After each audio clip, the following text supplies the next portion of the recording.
Xin chào các bạn, tôi là James Nguyễn.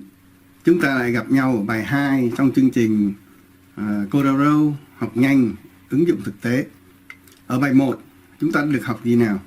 Chúng ta đã biết cách sao chép một vật thể, zoom in, zoom out. Ở bài 2 này, chúng ta sẽ học về một vài công cụ cơ bản nhất, các cách hiệu chỉnh một vật thể căn bản. Cuối bài, chúng ta sẽ có một bài tập nho nhỏ để áp dụng những gì đã học trong bài này. Nào, intro thôi.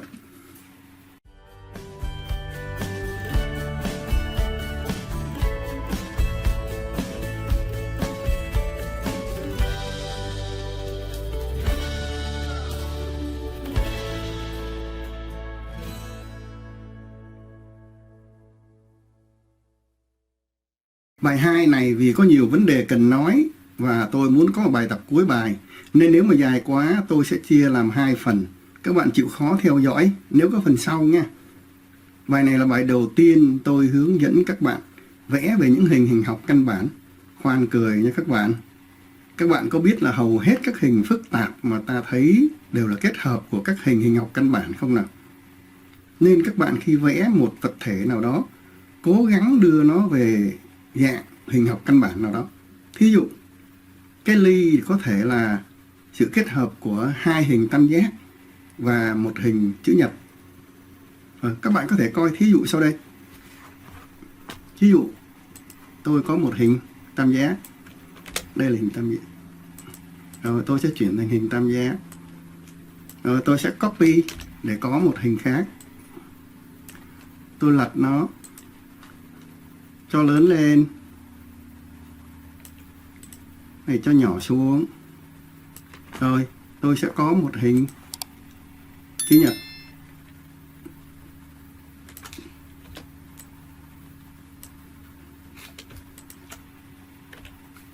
Được chưa ạ?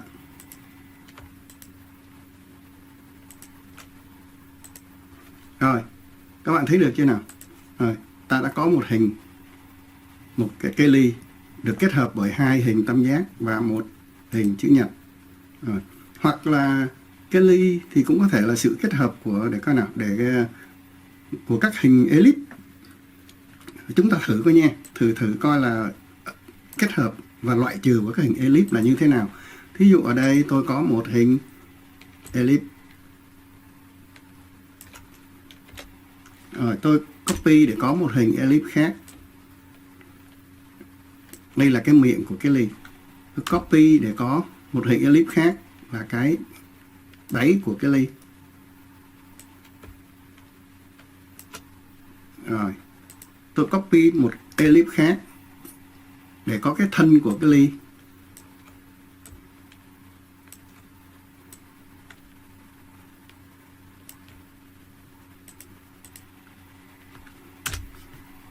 Rồi tới đây các bạn đã mường tượng ra chưa ạ?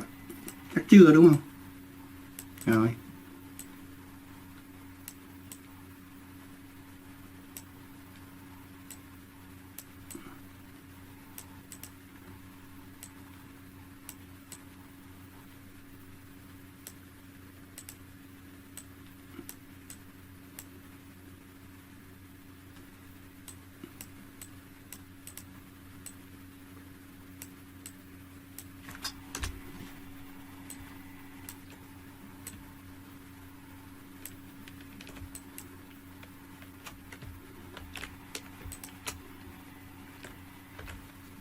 Có lẽ tới đây là các bạn để biết là nó như thế nào rồi đó. Tôi chím.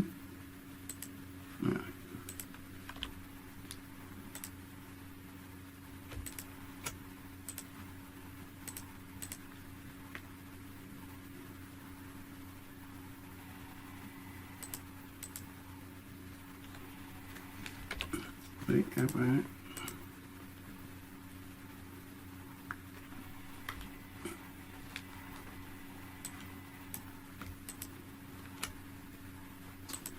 Được chưa nào?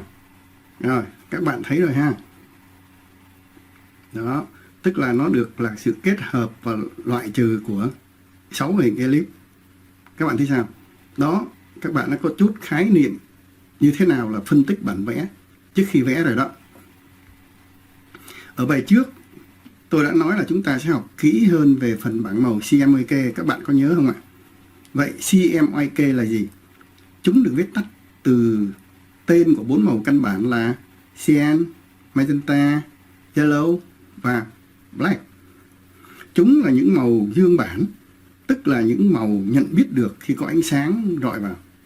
Nó khác với hệ màu RGB là màu âm bản, ta còn gọi đó là hệ màu điểm ảnh phát sáng. Nói cho dễ hiểu một chút là như thế này.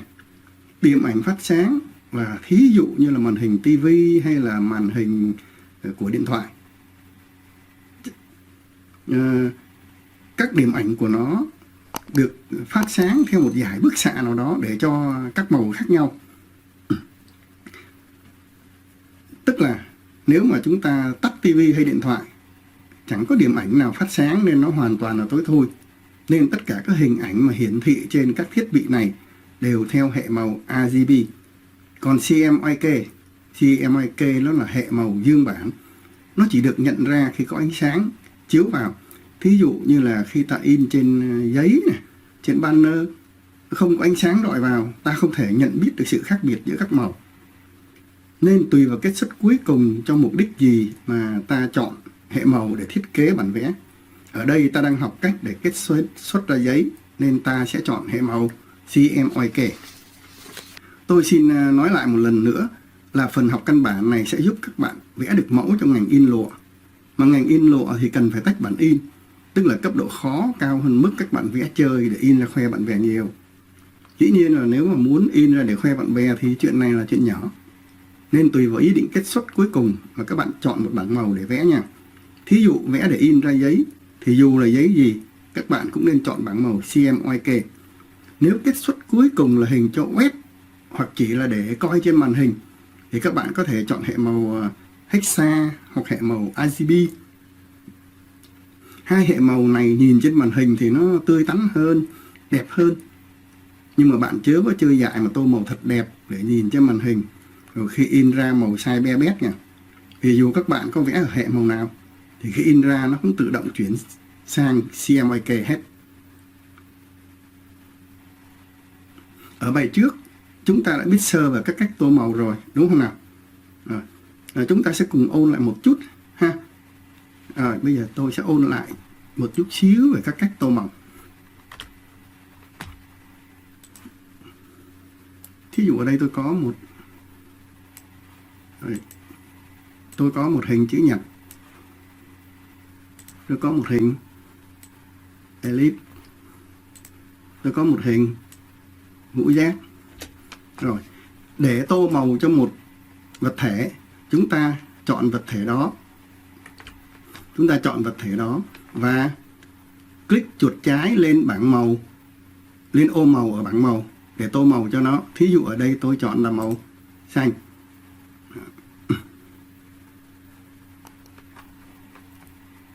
Chọn ellipse, click chuột trái trên ô màu ở bảng màu, chọn nó. Rồi, được chưa?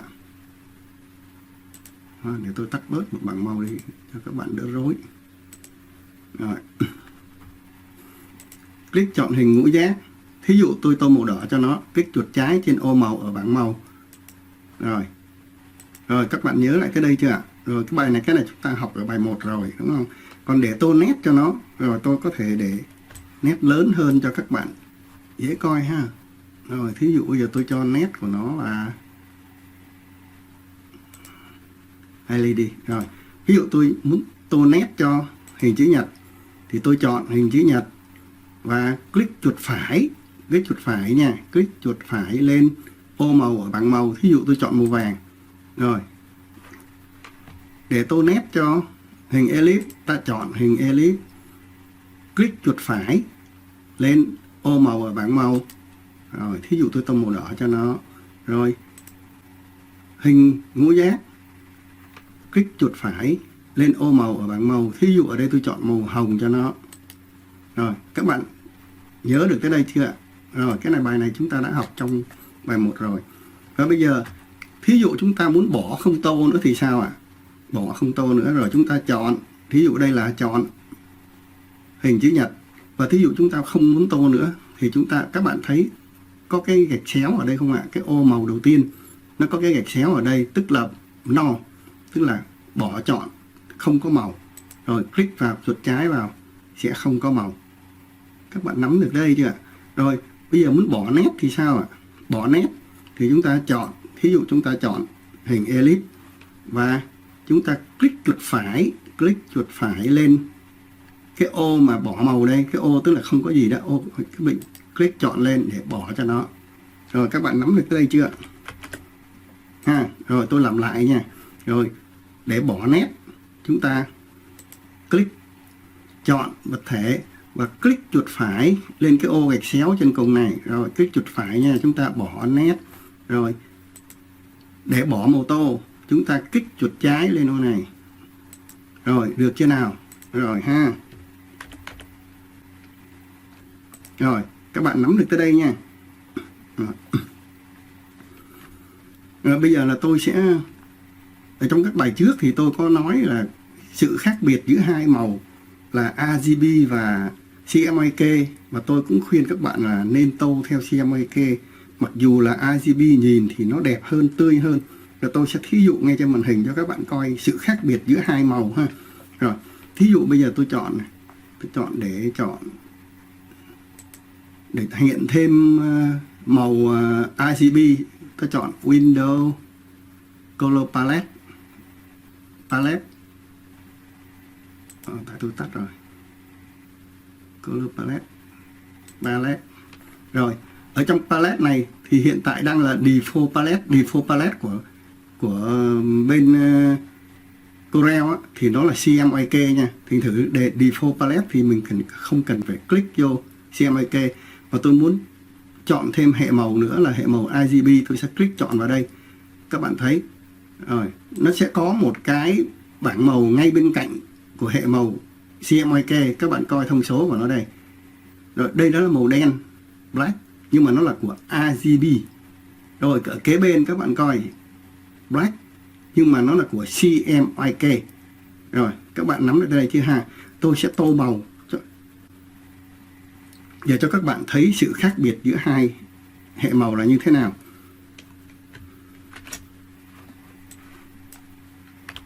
Rồi bây giờ thí dụ tôi làm một số hình chữ nhật đi, hình chữ nhật để tôi tô màu để cho các bạn thấy sự khác biệt nha.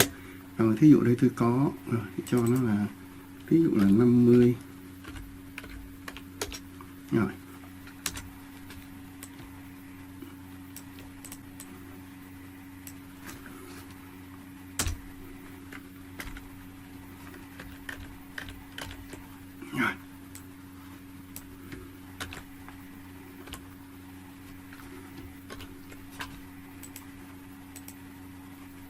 ví dụ bây giờ cột ở bên trái thì tôi sẽ tô màu CMYK, và cột bên phải tôi sẽ tô màu RGB. Rồi tôi đánh số luôn cho ghi chữ luôn cho các bạn dễ nhìn ha. Ví dụ bên này là rồi CMYK và RGB. Rồi, ví dụ tôi đậm lên. Ok.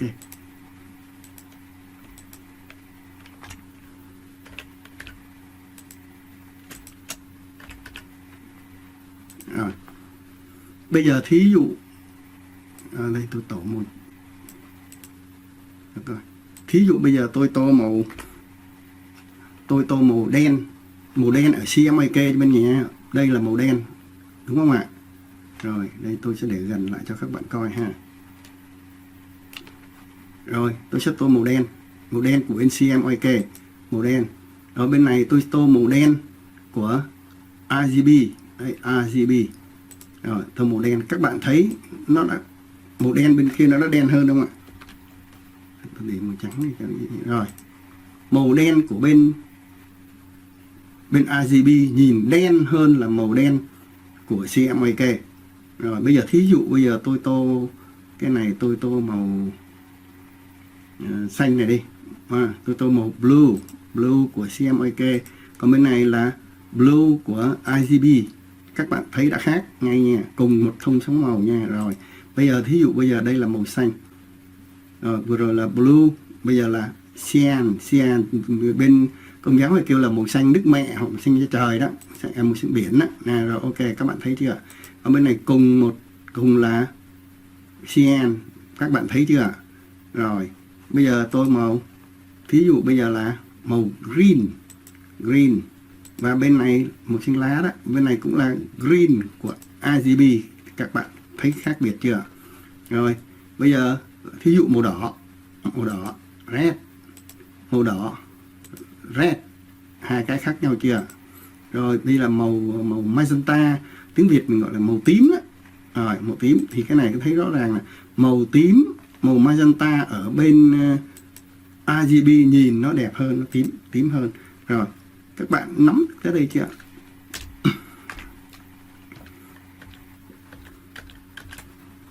Rồi đó, các bạn thấy hai hệ màu thì màu RGB nhìn vẫn tươi tắn, đẹp hơn.